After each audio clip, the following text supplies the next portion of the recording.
فلاش، رنگ، بمب، 2 سرباز، جنگ بقا، سلاح‌هایی که به سمت یکدیگر نشانه رفتند.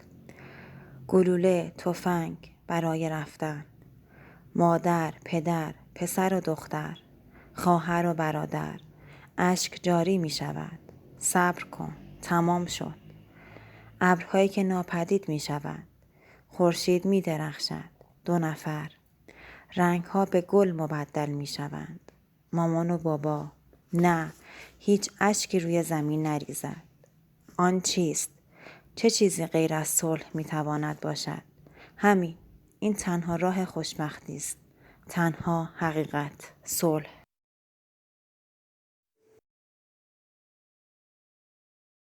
چشمهایم را در میان جاده های گلی خیالم جا گذاشتم. زنی سفید پوش مرا دنبال می کند. بند کفش هایم را به هم گره می زنم و به دور گردنم می اندازم. می دوم و در گل فرو می روم. از امامزاده ها می گذرم. یوسف رضا بوی مادرم را می دهد. مزارع کلم بوی عشق های کودکیم و تمام روسری های نو و رنگ شده بوی پدرم را. از میان گندمزار عبور می کنم. در انتهای گندمزار 2 کودک زیر درخت توت هندوانه می خورند. بلال ها نرسیدند. چاه موتورها خوش شدند. دلهره عجیب به جانم می افتد. به سمت کارگاه خیاطی می دوم. به سمت کارخانه مقوا. انگشتان دستانم خم شده. پاهایم تاول زدند. پولی ندارم. باز هم می دوم. کولم را بر می دارم و می دوم. لباسهایم را جمع می کنم. روبروی میدان آزادی اشک می ریزم. اتوبوس ها می ایستند. ماه کامل، ستاره ها، ترس، دلهره، وحشت. نورافکن ها، پلیس ها، پاهای خستم، کفش های بر دوشم. خسته شدم. میخواهم کفش هایم را رها کنم. میخواهم تمامم را جا بگذارم و جای میگذارم.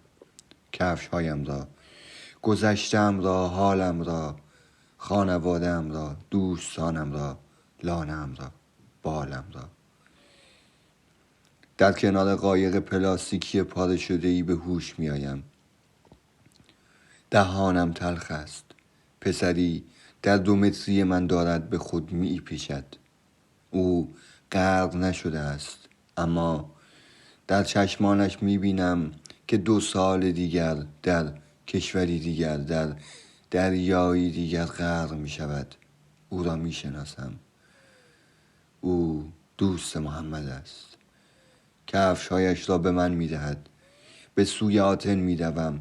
از کمپ های سربسته می گذرم. پلیس ها را پس می زنم. برگه های تردد را پاره می کنم. کودکان فریاد می زنند. پدری سیم های خال را به آغوش می کشد. مادری برای عبور از مرز التماس می کند. در کنار آتشی در مرز اتریش بیدار می شوم.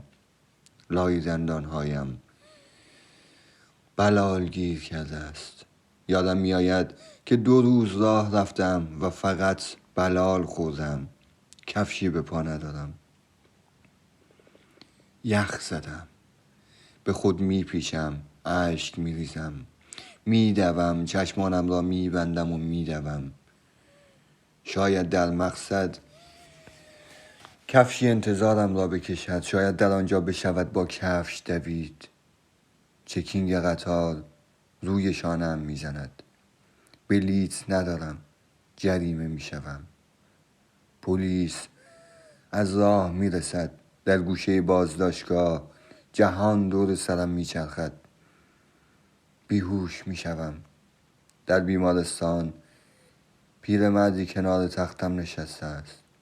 با لهجه آلمانی به فارسی می گوید بیدار شو. بیدار شو پسرم. چشمانم را باز می کنم. قطاری به مقصد سوئد را سوار می شوم. قطار به داخل کشتی می رود. غرق می شویم. با لباس های خیس بدون کفش از داخل دریا بیرون می آیم. از لباس هایم خون سرازیر است. وارد جنگلی می شوم و می دوم. می خواهم نهالی بکارم تا کفش هایم را بر شاخه هایش آویزان کنم، تا چیزی برای من باشد، تا خستگی هایم را دار بزنم، تا دیگر چشم هایم را جا نگذارم، تا زن سفید پوش دیگر مرا دنبال نکند، تا در گل فرو نروم، تا فرار نکنم.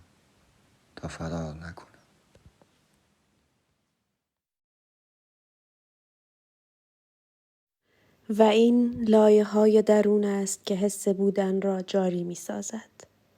لایه‌های درون من دیر زمانی است ترک برداشته. چیزی خشکیده. چیزی به وسعت همه روحم. مرز انتهای تردید نزدیک است. چیزی نمی‌روید.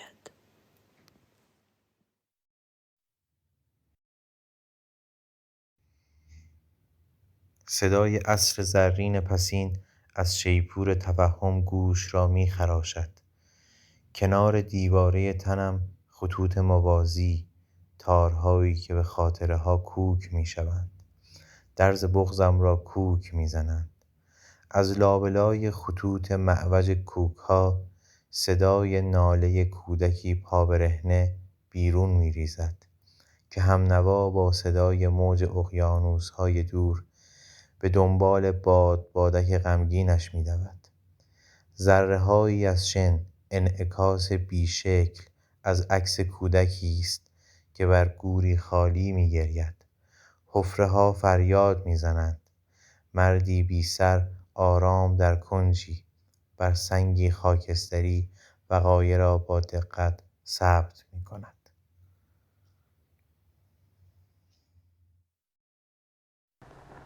این عکس را به یاد داری؟ غروب بود، کنار دریا، باد می‌وزید، هوا کمی سرد بود، تو سر تا پا خیس شده بودی با پاهای برهنه، اما نه از سردی هوا بلکه از شوق می‌لرزیدی. خم می‌شدی، شنها را با هر دو دست جمع می‌کردی و تند تند حرف می‌زدی. هر یک جمله وقتی می‌خواستی مرا مادر خطاب کنی سرت را بر می‌گرداندی. چشمانت می‌درخشید. اولین تجربه همبازی شدن با مادر برای یک پسر بچه 6 ساله چه حسی دارد؟ تو با شوق فریاد می‌زدی. دیوار قلعه باید این اندازه باشد. دروازه قلعه آن طرف باشد. در آن لحظات وصف ناپذیر ناگاه تلنگری بر ذهنم زد. فقط 3 روز باقی مانده.